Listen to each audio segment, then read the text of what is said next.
But అది private కాలేజీలో వచ్చింది నా ర్యాంక్. 3000 చిల్లర ఎంత ర్యాంక్ వచ్చింది. మా ఫాదర్కి మేము 4 పిల్లలం, ఆయన చదివించలేను అన్నాడు. సరే మరి ఆయన తేలిగ్గా చెప్పారో లేదా నేను తేలిగ్గా తీసుకున్నానో తెలియదు, కానీ దాన్ని పెద్ద పట్టించుకోకుండా నేను గ్రాడ్యుయేషన్ బీఎస్సీ చదువుకోరానంటే నేను బీఎస్సీ చదివేశాను. కానీ అంటే ఇప్పుడు వీళ్ళని చూస్తుంటే అప్పుడున్నంత తేలిగ్గా సమాజం ఎందుకు లేదు, ఇప్పుడు మనుషులు కూడా ఎందుకంత తేలిగ్గా ఎందుకు లేరు, ఎందుకంత సుఖంగా లేరు, ఎందుకంత బరువుగా ఉన్నారు అంటే మనం అంత ఒత్తిడి పెట్టేస్తున్నాం పిల్లల మీద. ఇందులో పెట్టారు చూసారా, నువ్వు అన్నం కలుపుకునే టైంలో పుస్తకం చదివితే బెటర్ కదా అని చెప్పి మదరు ముద్ద తిను, నువ్వు చదువుకో, అన్నం మాత్రం నేను కలిపి పెడతాను, అంత ఒత్తిడి ఎందుకు పెట్టేస్తున్నారు పిల్లల మీద. అంటే వాళ్ళ భవిష్యత్తు గురించి వీళ్ళు ఎందుకు ఎంత వీళ్ళ వర్తమానాన్ని తాకట్టు పెట్టేస్తున్నారు. ఆ పాయింట్ ఒకటి బాగా నచ్చింది నాకు ఈ సినిమా, అదొకటి చెప్పాలనిపించింది, అందుకని మళ్ళీ తీసుకున్నాను. Thank you.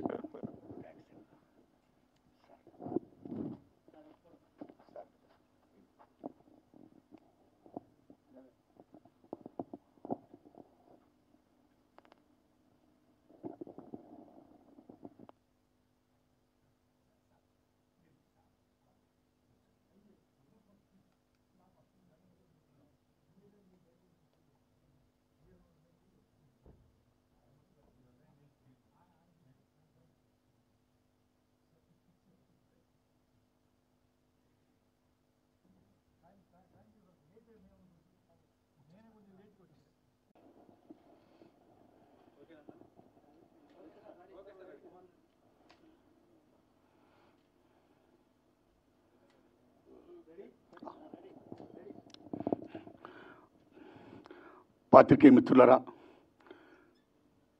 త్రివిక్రమ్ శ్రీనివాస్ గారు నా విజ్ఞప్తిని మన్నించి వారు రావడం, నా సినిమా చూడడమే కాదు ఆయన మెచ్చుకోవడం, చాలా మంచి సినిమా తీసుకున్న నారాయణమూర్తిని మళ్ళా అభినందించడం, ఇది కేవలం విద్యార్థులే కాదు, తల్లిదండ్రులే కాదు, ఉపాధ్యాయులు మొత్తం అందరూ కూడా చూడదగ్గ మంచి సినిమా తీసావని ఆయన ఇలా చెప్తుంటే నాకు చాలా ఆనందం ఉందండి. వారికి హృదయపూర్వకంగా ధన్యవాదాలు చెప్తున్నాను సార్. ఈ సినిమా ఈ నెల ఆగస్టు 22వ తారీఖుని రిలీజ్ చేస్తున్నానండి. ఓ ప్రేక్షక దేవుళ్ళరా మీరు చూడండి. నా చిత్రం ఏమాత్రం బాగున్నా సరే 10 మంది చెప్పండి, ఆదరించండి. నేను ఇంకా ఇలాంటి చిత్రాలు తీయడానికి నాకు శక్తిని ప్రసాదించండి.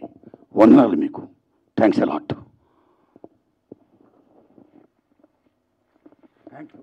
ఈ టైం కూడా వచ్చారు మీరు పాత్రికేయ మిత్రులారా, మీ దండం పెడుతున్నాను. పాత్రికేయ మిత్రులారా వందనాలు మీకు. ఒకసారి ప్రసాద ల్యాబ్లో నేను అలా బయటకు వెళ్తున్నప్పుడు మన సార్ అక్కడ థియేటర్ దగ్గర ఉన్నారు, ఫైనల్ మిక్సింగ్ థియేటర్ దగ్గర ఉన్నారు. ఆయన వారు కనపడిన వెంటనే విశేష వెంటనే ఆ మహానుభావుడు ఇప్పుడు ఏం చేస్తారు సినిమా, పలానా సినిమా విశాఖ ఉక్కు ఆంధ్ర హక్కు ప్లాన్ చేసుకుంటున్నా సార్ అని చెప్పా. ఆయన ఒక మాట అన్నారు, నారాయణమూర్తి గారు మీ సినిమాలు సక్సెసా ఫెయిల్యూరా పక్కన పెట్టండి, మీరు చేసే ప్రతి అటెంప్ట్ కూడా ఒక అచీవ్మెంట్, మీకు ఎప్పుడు ఏ సహకారం కావాలని చేస్తాను అని ఆ మహానుభావుడు నేను అడగకుండా ఎంతో సహాయ సహకారం అందించాడండి. ఆయనకి నాకు ఏ అబ్లిగేషన్ లేదండి, కేవలం నా పట్ల నా సినిమా పట్ల ఆయనకున్న అభిమానం.